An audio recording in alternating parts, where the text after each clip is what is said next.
राधे राधे। मैं आपके सामने पुनः श्रीमद् भागवत गीता यथारूप अध्याय 18 संन्यास के प्रकार प्रस्तुत हुआ हूँ। आपके सामने श्लोक क्रमांक 66 के संग से श्री गणेश कर रहा हूँ। आशा आपको अच्छा लगेगा जरूर लाइक कीजिए, कमेंट कीजिएगा, लोगों को बताइएगा, क्योंकि विश्व का सर्वश्रेष्ठ अध्यात्म दर्शन है। इससे बहुत कुछ सीखने को मिलता है और जो भी सीखने को मिलता है पॉजिटिव रहता है। जीवन में पॉजिटिव चार होते हैं, का चार पॉजिटिव होते हैं, हर कार पॉजिटिव होते हैं। राधे राधे। यदि ज्ञान आख्यातम गयाद्वैतम मया विव्रते शेषणी कुरु। इस प्रकार मैंने तुम्हें गुह्यतर ज्ञान बतला दिया, इस पर पूरी तरह से मन करो, तब जो चाहो सो करो। भगवान ने पहले ही अर्जुन को ब्रह्मभूत ज्ञान बतला दिया है। जो इस ब्रह्मभूत अवस्था में रहता है प्रसन्न रहता है, ना तो वह शोक करता है, ना ही कुछ किसी वस्तु के प्रति कामना करता है, इच्छा करता है, सब कोई स्थान के कारण होता है। श्रेष्ठ परमात्मा का ज्ञान भी प्रकट करते हैं। यह ज्ञान ब्रह्म ज्ञान भी है, लेकिन वह इससे विशेष है। यहाँ भी यथेच्छा से ठाकुर जैसी इच्छा हो वैसा करो, यह सूचित करता है। ईश्वर जी की यत्कंची स्वतंत्रता में हस्तक्षेप नहीं करता। भावगीता में भगवान ने सही प्रकार से बतलाया है कि कोई भी अपने जीवन दशा को अच्छी बना सकता है। अर्जुन को उसका सर्वश्रेष्ठ उपदेश यह है कि हृदय में असीम परमात्मा की शरणागत में जाना चाहिए। सही विवेक से मनुष्य को परमात्मा के आदेशानुसार कर्म करने के लिए हमेशा तत्पर रहना चाहिए। इससे मनुष्य निरंतर कृष्ण भावना मत में स्थित रहता है, जो मानव जीवन का सर्वोच्च सिद्धि है। अर्जुन को भगवान प्रशस्त युद्ध करने का आदेश दे रहे हैं। भगवान शरणागत होना जीवों के सर्वाधिक हित में होता है, इससे परमेश्वर का कोई हित नहीं है। शरणागत होने से पूर्व जहाँ तक बुद्धि काम करे उसको इस विषय में मनन करना चाहिए, चिंतन करना चाहिए और मनन करने की छूट भी है। भगवान के आदेश को स्वीकार करने की यही सर्वोत्तम विधि है। ऐसा आदेश कृष्ण के प्रमाणिक पर निजी स्वरूप के माध्यम से प्राप्त होता है। राधे राधे। सर्वगतम भूयं तृणम में परम वचसा इष्टवासी में दृढ़ामिति ततो वक्ष्यामि दयेतम। जो कि तुम मेरे अत्यंत प्रिय मित्र हो, अतः मैं तुम्हें अपना परम आदेश सर्वार्थ को ज्ञान है बता रहा हूँ, इसे अपने हित के लिए सुनो। अतः अर्जुन को गुह्य ज्ञान तथा गुह्यतर ज्ञान परमात्मा ज्ञान प्रदान करने के बाद भगवान अवश्य गुह्यतम ज्ञान प्रदान करने जा रहे हैं। यही कि भगवान की शरणागत होने का ज्ञान 9वें अध्याय के अंदर ने कहा था, मन मना श्री मेरा चिंतन करो। उसी आदेश को यहाँ पर भागवत गीता के साथ रूप में जोर देने के लिए कहा गया था, यह दोहराया गया था। जैसा समानता है समझ में नहीं आता, लेकिन जो कृष्ण के सच में अत्यंत प्रिय भक्त हैं, कृष्ण के शुद्ध भक्त हैं, वह समझ लेता है, जान लेता है, पहचान लेता है कि सारे वैदिक शास्त्र में ही सर्वाधिक महत्वपूर्ण आदेश है। इस प्रसंग में जो कुछ भी कृष्ण कहते हैं वह ज्ञान सर्वाधिक महत्वपूर्ण अंश है और इसका पालन केवल अर्जुन द्वारा होना चाहिए, समस्त जीवों द्वारा ही होना चाहिए, संसार द्वारा होना चाहिए। मन मना भावन भक्तो मदारी मास करो मामे वैसे सत्यम ते प्रजाने विरसी। सदैव मेरा चिंतन करो, मेरे भक्त बनो, मेरी पूजा करो और मुझे नमस्कार करो। इस प्रकार तुम निश्चय रूप से मेरे पास आओगे तो मैं तुम्हें वचन देता हूँ, क्योंकि तुम मेरी परम प्रिय मित्र हो, सखा हो, भक्त हो। तात्पर्य है ज्ञान गहता अंश है। मनुष्य के अशुद्ध भक्त बने, सदैव उन्हीं का चिंतन करे, उन्हीं के लिए कर्म करे। व्यवसायिक ध्यान बनना ठीक नहीं है। जीवन को इस प्रकार ढालना चाहिए कि कृष्ण का चिंतन करने का सदा अवसर प्राप्त हो। मनुष्य इस प्रकार कर्म करे कि उसके सारे नित्य कर्म कृष्ण के लिए हों। वह अपने जीवन को इस प्रकार व्यवस्थित करे कि 24 घंटे कृष्ण का ही चिंतन करता रहे। भगवान की यह प्रतिज्ञा है कि जो इस प्रकार भावना मत होगा वह निश्चित रूप से कृष्ण धाम को जाएगा, जहाँ तक साक्षात कृष्ण का सानिध्य रहेगा। वह गुह्यतम ज्ञान अर्जुन के लिए इसीलिए बताया गया है, क्योंकि कृष्ण का प्रिय मित्र सखा है। जो कोई भी अर्जुन के पथ का अनुसरण करता है वो कृष्ण का प्रिय सखा बनकर आगे जैसी स्थिति प्राप्त करता है। ये सब इस बात पर बल देते हैं कि मनुष्य को अपना मन तथा उस कृष्ण पर एकाग्र करना चाहिए जो दोनों हाथ पर वंशी धारण की हुई सुंदर मुख वाली तथा अपने बालों में मोरपंख धारण किए सांवले बालक के रूप में कृष्ण का वर्णन ब्रह्म संहिता तथा अन्य ग्रंथों में पाया जाता है। उसको परमेश्वर की आदि कृष्ण पर अपने मन को क्या करना चाहिए। इसे अपने मन को भगवान के रूपों की ओर नहीं मोड़ना चाहिए। भगवान के नाना रूप है यथा विष्णु नारायण राम राय आदि, किंतु भक्त को चाहिए कि अपने मन को उस रूप पर केंद्र कर जो अर्जुन के समक्ष था। कृष्ण के रूप में मन की यही एकाग्रता ज्ञान का गौतम अंश है जिसका प्रकटीकरण अर्जुन के लिए किया है, वही कृष्ण का तत्व। सर्वधमान् प्रत्यच्च मामेकं शरणं व्रज अहं सर्वापेभ्यो मोचयिष्यामि शुचयः।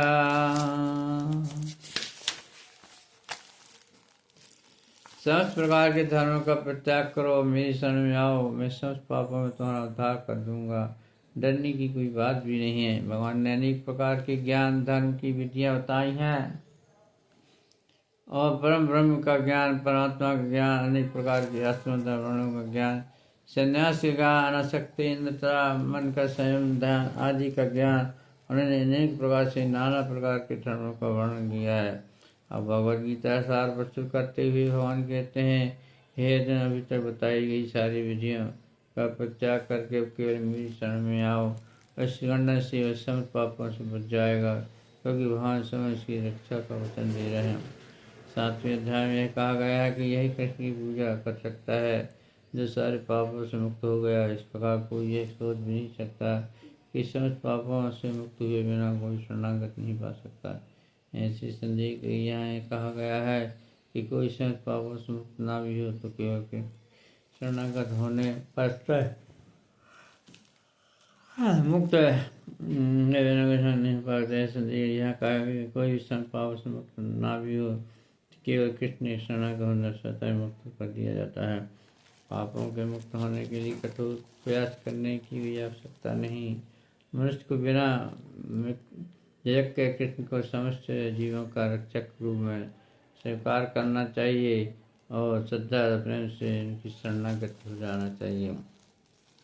आनुकूल संकल्प प्रतिकूल से वर्जनम रचयति विश्वासो तत्त्वेद्वर्णाद्धा आत्मचय कांडे सर्वधारणागति। भक्ति युग के अनुसार मनुष्य को वही धर्म स्वीकार करना चाहिए जिससे अंतर भगवत भक्ति हो सके। समाज में अपनी स्त्री के अनुसार कोई एक विशेष कर्म सकता है, लेकिन यदि अपने करने से कोई कृष्ण तक नहीं पहुंच पाता तो उसके सारे कार्यकलाप व्यर्थ हो जाते हैं। जिस कर्म से कृष्ण भावनामत को पूर्णतः न प्राप्त हो सके उससे बचना चाहिए और उसको विश्वास होना चाहिए कृष्ण समस्त परिस्थितियों में उनकी सभी कठिनाइयों से रक्षा करेंगे। इसके विषय में सोचने की कोई आवश्यकता नहीं है। जीव निर्वाह कैसे हो, अपने को संभालेंगे। उसको चाहिए कि वे अपने आप को निस्सहाय माने और अपने जीवन की प्रगति के लिए कृष्ण को ही अवलंब समझे। पूर्ण कृष्ण भावना भावित होकर इस भागवत भक्ति में प्रवृत्त हो वह प्रकृति के समस्त संगतों से मुक्त हो जाता है। धन की विविध विधियाँ और ज्ञान ध्यान आदि जैसे युद्ध करने वाले अनुष्ठान जो कृष्ण के शरणागत हो जाता है उसे इतने सारे स्थानों के पालन की आवश्यकता नहीं रह जाती। कृष्ण की शरण में जाने मात्र से वर्ष समय गंवाने से बच जाएगा। इसी प्रकार वह तुरंत सारी नृत्य हो सकता और संपावन हो सकता है। कृष्ण की सुंदर छवि के प्रति मनुष्य को आकृष्ट होना चाहिए। उनका नाम कृष्ण जी पड़ा क्योंकि सब शक है जो व्यक्ति कृष्ण की सुंदर सर्वस्तान छवि से आकृष्ट होता है और भागशाली है। अध्यायवादी कई प्रकार के होते हैं, कुछ निर्गुण ब्रह्म के प्रति आकर्ष होते हैं, कुछ परमात्मा के प्रति, लेकिन जो भगवान की प्रति आकर्ष होता है इसी से बढ़कर साक्षात भगवान के प्रति आकर्ष होता है। वह सर्वस्वी शब्द में आनंद रास कृष्ण की भक्ति को उत्तम ज्ञान है और पूर्ण गीता का ही सार है। कर्मयोगी दार्शनिक योगी सर्वभक्त सभी अध्यात्मवादी कहलाते हैं, लेकिन इनमें से जो इस सबसे यहाँ पर महास्वच्छ मत डरो, जिसको मत चिंता न करो। विशिष्ट शब्दों का वचन सार्थक है। मनुष्य को यह चिंता होती है कि किस प्रकार सारे धर्मों को त्यागे और एकमात्र व्यक्ति शरण जाए, लेकिन चिंता मत करो। एदं ते नातपात्काय नाविकाय कालाचन नाशवेवाचन नातमायोष्यति। यह ज्ञान को कभी न बताया गया जाए, जो न तो समझ में ही न एक निष्ठ है, न भक्ति में रत है, न जो करता हो। जिन लोगों ने तपस्या में धार्मिकता नहीं की, जिन्होंने कृष्ण मत भक्ति का कभी किया, उन्होंने किसी से भक्ति सेवा नहीं की, सर्वश्रेष्ठ जो लोग कृष्ण को केवल ऐतिहासिक पुरुष मानते हैं या जो कृष्ण की महानता से देश रखते हैं, उन्हें परम ज्ञान नहीं बताना चाहिए, क्योंकि कभी कभी यह भी देखा जाता है कि कृष्ण से देश रखने वाले ऐसे पुरुष वे कृष्ण की पूजा विभिन्न प्रकार से करते हैं और वैसा चलाने के गीता भजन करने का धंधा अपना लेते हैं, लेकिन जो सचमुच कृष्ण को जानने का इच्छुक है उसे भगवद गीता कैसे भाषण में बदलना चाहिए। वास्तव में कर्मी लोग भगवद गीता के वर्जन को नहीं समझ पाते। यदि कोई कामी ना भी हो और वैदिक शास्त्रों नियमों का पालन तब वह करता हो, लेकिन यदि भक्त नहीं है तो वह भी कृष्ण नहीं समझ सकता। और यदि अपने को कृष्ण बताता है तो कृष्ण भावना मृत्यु में रख नहीं देता, तब भी कृष्ण को नहीं समझ पाता। ऐसे बहुत से लोग हैं भगवान कृष्ण इसलिए नहीं समझ पाते क्योंकि उन्हें भगवद गीता में कहा गया है कि वे परम है, कोई न तुमसे बढ़कर न उनके समान है। ऐसे बहुत से व्यक्ति हैं जो कृष्ण दे सकते हैं। ऐसे लोगों को भगवद गीता नहीं सुनाना चाहिए, क्योंकि समझ नहीं पाते। सत्ताविहीन लोग भगवद गीता तथा कृष्ण को नहीं समझ पाते।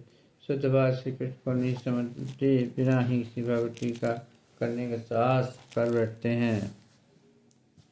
या इदं परमं गुह्यं वर्ते जायसति व्यक्तं नहीं वरागत्वा मामैशंसः। जो भक्ति भक्तों का परम श्रेष्ठ बताता है, उस भक्ति को प्राप्त करेगा और वह मेरे पास वापस आएगा। तब सामान्यतः उपदेश दिया जाता है केवल भक्तों के बीच में भगवद गीता की विवेचना की जाए, क्योंकि जो लोग भक्त नहीं है ना तो कृष्ण समझेंगे ना ही भगवद गीता को। जो लोग कृष्ण का भगवत कथा स्वीकार नहीं करते, उन्हें मनमाने ढंग से भगवद गीता व्याख्या करने का प्रण करने का अपराध नहीं मोल लेना चाहिए। भगवद गीता की विवेचना उन्हीं से की जाए जो कृष्ण को भगवान के रूप में स्वीकार करते हैं। यह एक मोट भक्तों का विषय है, दार्शनिक चिंतकों का नहीं। लेकिन जो कोई भी भगवद गीता के चर में विशेष करने की सच्ची मन से प्रयास करता है, वह भक्ति की कार्यकलापों में प्रगति करता है और अशुद्ध भक्तिमय जीवन को प्राप्त होता है। ऐसे शुद्ध भक्ति के उसका भगवत धाम जाना तू है अर्थात निश्चित है। नाचातास्मान मनस्य कश्चन प्रेगतम भाविता न च मे तस्मादन्वितरोऽभि। इंसान में उनकी भिक्षा अन कोई सेवक न मुझे अधिक प्रिय है न कभी होगा। आदित्य स्थे चायाम धर्मम समाद भावयो ज्ञान यज्ञेन तैनास्ते सहमति। और मैं घोषणा करता हूँ कि जो हमारे इस पवित्र संवाद का अध्ययन करता है वह अपनी बुद्धि से मेरी पूजा करता है। राधे राधे। आज का प्रसंग को यहीं विश्राम दिया जाता है। कल आपके सामने पुनः श्लोक क्रमांक 71 का प्रसंग लेकर प्रस्तुत दूंगा। सबके लिए राधे राधे। आप राधे राधे राधे राधे राधे राधे राधे राधे राधे राधे राधे राधे राधे राधे राधे राधे। कृष्ण कृष्ण अब तो सौंप दिया जीवन प्रभु, अब तो सौंप दिया जीवन प्रभु आपके हाथों में। भार तुम्हारे हाथों में, प्राण तुम्हारे हाथों में, अब तो प्रभु सौंप दिया है प्राण भाव। भार तुम्हारे हाथों में, जीत तुम्हारे हाथों में, हार तुम्हारे हाथों में। मुझ में तुझ में भेद नहीं, मुझ में तुझ में भेद नहीं, मैं नर हूँ तुम नारायण हो, मैं नर हूँ तुम नारायण हो। मैं संसार के हाथों में, संसार तुम्हारे हाथों में, अब तो सौंप दिया जीवन को प्रभु आपके हाथों में। जब जब संसार का कैदी बनो, निष्काम भाव से मैं कर्म करूं प्रभु, निष्काम भाव से कर्म करूं। मेरे सभी गुण दोष समर्पित हैं, मेरे सभी गुण दोष समर्पित हैं, करतार तुम्हारे हाथों में, करतार तुम्हारे हाथों।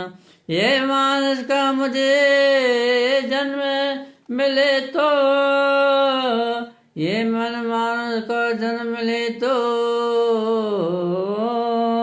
तेरे चरणों का पुजारू बन जाऊं, तेरे चरणों की धूल बनूं मैं, अब सौंप दिया है जीवन तुझको। इस पूजग के एक के, इस पूजा के एक का तार हो प्रभु तुम्हारे हाथों में। मेरा निश्चय बस एक यही है, मेरा निश्चय बस एक यही है। इस बार तुम्हें मैं पा जाऊं, इस बार तुम्हें पा जाऊं, तुम हो जीवन आधार प्रभु, तुम हो कल्याण प्रभु, कल्याण करता हो प्रभु। अर्पण कर दो दुनिया भर का, अर्पण कर दो दुनिया भर का, अर्पण कर दो दुनिया भर का सब प्यार तुम्हारे हाथों में।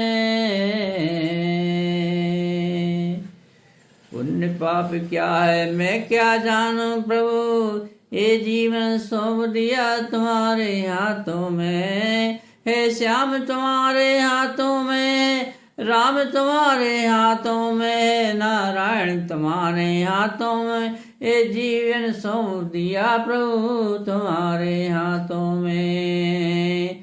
जीना मरना क्या है सब सौंप दिया तुम्हारे हाथों में। भक्ति करो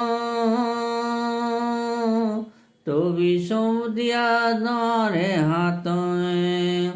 अब तू चाहे जो कर ले प्रभु, जीवन सौंप दिया तुम्हारे हाथों में। प्रभु तुम्हारे जीवन सौंप दिया तुम्हारे